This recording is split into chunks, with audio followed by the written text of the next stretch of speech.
اس نے بڑی محبت سے مشل کا ہاتھ اپنے ہاتھ میں لے کر تمام تر نرمی اپنے لہجے میں سموتے ہوئے پوچھا، بھائی وہ گل اور اس کے گھر والے میری برتھ ڈے پہ نہیں آ رہے، میں کارڈ دینے گئی تھی مگر وہ مارے غصے کے اس سے جملہ ہی مکمل نہیں ہوا۔ گل کا بھائی بہت بد اخلاق ہے، وہ روڈ ہے، ill mannered ہے، میں انکل جواد سے شکایت کروں گی اس کی۔ اس نے تکیہ اٹھا کر دور پھینک دیا۔ نہیں تمہیں ماس کے بارے میں غلط فہمی ہوئی ہے، وہ ایسا تو نہیں ہے، خاور نے ڈرتے ڈرتے کہا تو مشل نے غصیلی نگاہ سے اسے دیکھا۔ خاور کو اسے نارمل موڈ میں واپس لانے کے لیے آدھا گھنٹہ لگا۔ مزید فرمائش اس کے علاوہ تھی۔ اب چلو جلدی سے تیار ہو جاؤ، تمہیں اچھی سی جگہ لنچ کرواؤں گا، میں چینج کر کے آ رہا ہوں۔ خاور نے اس کے بال ہاتھ سے سنوارتے ہوئے آفر کی تو وہ خوش ہو گئی۔ گاڑی میں اس کے ساتھ بیٹھتے ہوئے مشل نے ماس کے بارے میں چند اور شکایتیں کی تو وہ اس کی تائید میں نہ چاہتے بھی ہوں ہاں کرتا رہا۔ نہایت غیر متوقع طور پر ریسٹورنٹ میں ماس سے ملاقات ہوگی۔ خاور نے بڑی گرم جوشی سے اس کی طرف مصافحہ کیا تو مشل ناگوار نگاہوں سے بھائی کی طرف دیکھنے لگی۔ بیٹھو معاذ، ہمارے ساتھ لنچ کرو، اس نے بڑے خلوص سے دعوت دی تو معاذ نے شائستگی کے ساتھ نفی میں سار ہلایا۔ میں اپنے دوست کے ساتھ آیا ہوں، دوست کو بھی یہاں لے آؤ، یہ کچھ مناسب نہیں لگتا۔ اس نے سہولت سے انکار کر دیا تو مشل کو خاور پہ بہت غصہ آیا۔ یہ آپ کیوں اس کی اتنی منتیں کر رہے تھے جب وہ لفٹ نہیں کروا رہا تھا؟ تم غلط سمجھ رہی ہو، منتیں نہیں کروا رہا تھا بلکہ صرف تمہاری وجہ سے انکار کر رہا تھا۔ میری وجہ سے؟ کمال ہے، تمہیں ابھی تک پتہ نہیں چلا؟ بھائی معاذ کے خاندان کی عورتیں پردہ کرتی ہیں اور معاذ عورتوں کی بہت عزت کرتا ہے۔ بھائی یہ سب اتنے تعلیم یافتہ ہیں، میرا مطلب ہے معاذ کے ابو امی بہنیں اتنے اچھے عہدوں پر فائز ہیں۔ جواد انکل پھر بھی ان کی یہ دقیانوسیت میری سمجھ سے بالا تر ہے۔ اس نے برا سا منہ بنایا۔ دقیانوسیت سے مراد شاید معاذ کے خاندان کی عورتوں کا پردہ ہے، خاور نے کہا تو اس نے اس بات میں سر ہلایا۔ اپنا اپنا لائف سٹائل ہے، بہرحال میں معاذ کی والدہ اور اس کی بہنوں کی بہت عزت کرتا ہوں۔ خاور نے بات ختم کر دی اور مشل کی طرف دیکھا جو بے دلی سے اٹیلین پڈنگ کھا رہی تھی۔ صاف لگ رہا تھا کھانے پر اس کی بالکل توجہ نہیں تھی۔ خاور بل ادا کر کے باہر نکلا تو معاذ اپنے دوست کو خدا حافظ کہہ رہا تھا۔ خاور رک گیا تو مشل اس کے پاس سے گزر کر اپنی گاڑی کے قریب جا کر کھڑی ہو گئی۔ خاور 15 منٹ کے بعد اس کے پاس آیا تو مشل نے بھائی کو دیکھتے ہوئے خاصی زوردار آواز میں دروازہ کھولا اور دب سے اندر بیٹھ گئی۔ اسے ایک بار پھر رونا آ گیا۔ آج صرف معاذ کی وجہ سے وہ 2 مرتبہ رونے پر مجبور ہوئی۔ الو، جاہل کہیں کا۔ اس نے دل میں معاذ کو گالیوں سے نوازا اور توجہ باہر دوڑتے بھاگتے مناظر پر مرکوز کر دی۔ گل کی طرف سے میلاد کا بلاوا آیا تھا۔ مما نے جانے سے معذوری ظاہر کر دی۔ وہ اپنی دوست کی بیٹی کی شادی میں مدعو تھی۔ دونوں بھابیاں میکے میں تھیں، باقی مشل اور فری رہ گئی تھیں۔ سو ان دونوں نے محفل میلاد میں جانے کی حامی بھر لی۔ خاص طور پر مشل تو اس بلاوے سے بہت خوش تھی کیونکہ گزشتہ 1 ہفتے سے اس نے خود سے عہد کر رکھا تھا کچھ بھی ہو جائے بغیر کسی وجہ کے گل کے گھر نہیں جانا۔ یہ 7 دن بڑی ٹینشن میں گزرے تھے۔ کہیں محبت کا کھڑاک تو نہیں پال لیا؟ شازینہ نے گہری نگاہ سے مشل کو دیکھا تو اس نے برا سا منہ بنا لیا۔ وہ اس وقت شازینہ کے گھر میں اس کے بیڈ روم میں بے تکلفی سے نیم دراز تھی۔ شازینہ کے گہرے جائزے نے اسے ڈسٹرب سا کر دیا تھا اور وہ اٹھ کر بیٹھ گئی۔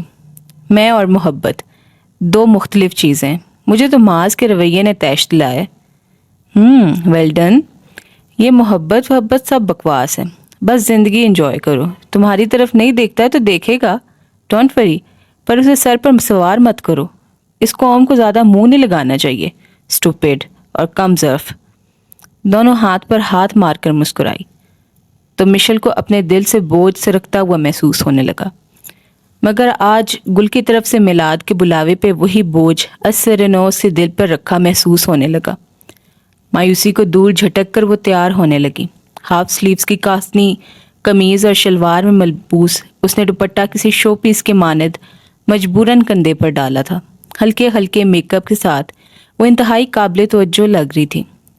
فری کے ساتھ جب وہ گل کے گھر پہنچی تو اسی کے انتظار میں تھی۔ ان دونوں کے برعکس وہ انتہائی سادہ لباس میں تھی۔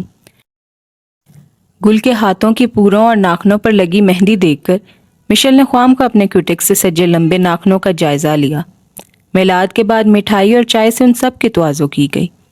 معاذ نے فری بھابھی کو دیکھا تو رسماً حال چال دریافت کرنے لگا۔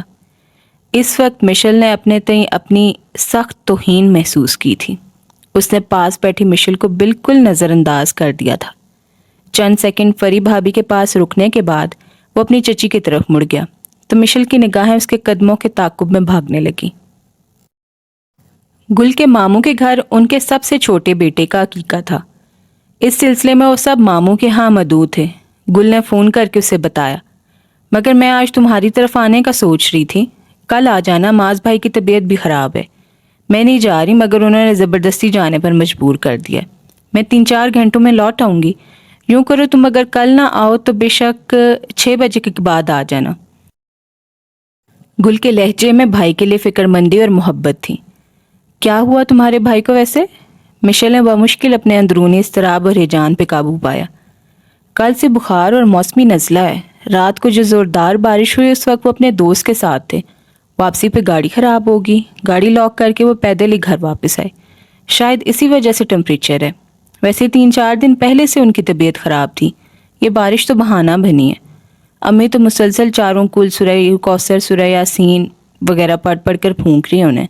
شاید نظر بد کا اثر ہو۔ یوں بستر پر پڑے ہیں، میرا تو دل ہی اتنا پریشان ہے کہ کیا بتاؤں۔ او گاڈ، یہ لوگ ذرا سی بات کا بتنگڑ بنا دیتے ہیں اور بخار کو نظر بد کا اثر قرار دیتے ہیں۔ بھلا ان موصوف کو کس کی نظر لگنی ہے؟ ہرکلیس ہے پورا۔ اس نے دلی محسوسات کو عیاں نہیں ہونے دیا اور گل سے 2-4 ادھر ادھر کی باتیں کر کے فون بند کر دیا۔ اسے بے چینی سے دوپہر ہونے کا انتظار تھا، اس لیے اس کی بے قراری قابل دید تھی۔ 2 بجنے میں ابھی آدھا گھنٹہ تھا جب وہ مما کو گل کے گھر جانے کا کہہ کر نکلی۔ اس سلسلے میں آج اس نے خصوصی اہتمام کیا تھا، پوری طرح کیل کانٹوں سے لیس تھی۔ تنہائی میں دیکھیں گے مسٹر معاذ تمہیں، شاید سب کے سامنے مجھ پر نظر ڈالنے سے تمہیں اپنی چوری پکڑے جانے کا خوف ہوتا ہے۔ اس محاذ پہ پیدر پہ ناکامیوں نے اسے احساس توہین میں مبتلا کر دیا تھا۔ وہ بے حد ریش ڈرائیونگ کر رہی تھی۔ 2 بجے سے پہلے وہ سفید گیٹ کے سامنے موجود تھی۔ گاڑی سے اتر کر اس نے کاربل پر انگلی رکھ دی تھی۔ چند سیکنڈ بعد گیٹ کھل گیا۔ چوکیدار شریف قریب ہی تھا شاید، ویسے دن میں وہ یہاں نہیں ہوتا تھا، آج گھر والے خود اسے چھوڑ کر گئے تھے۔ چھوٹی بی بی گھر پہ تو کوئی نہیں ہے، وہ ادب سے بولا۔ وہ جانتا تھا کہ گل کی سہیلی ہے۔ مجھے پتا ہے، میں تو معاذ کو دیکھنے آئی ہوں، اس نے دھڑلے سے جھوٹ بولا۔ چوکیدار نے گیٹ کھول دیا۔ اس نے گاڑی باہر ہی کھڑی رہنے دی۔ معاذ کے کمرے کا رستہ اسے معلوم تھا۔ چند سیکنڈ دروازے پر رک کر اس نے تیزی سے دھڑکتے دل پر قابو پایا۔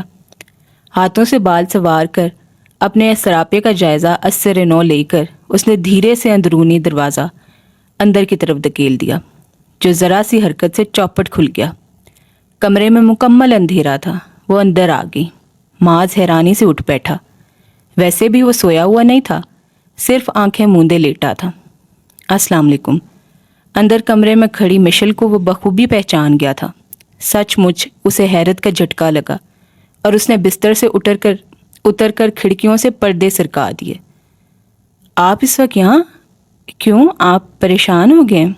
مشل نے بمشکل بہادری دکھائی، ورنہ اس کے سامنے آتے جانے اس کی ساری بولڈنس کہاں چلی جاتی تھی۔ میں گل کے پاس کام سے آئی تھی، یہاں آ کر پتہ چلا کہ وہ تو گھر پر ہی نہیں ہے، سوچا آپ کی خیریت ہی معلوم کر لوں۔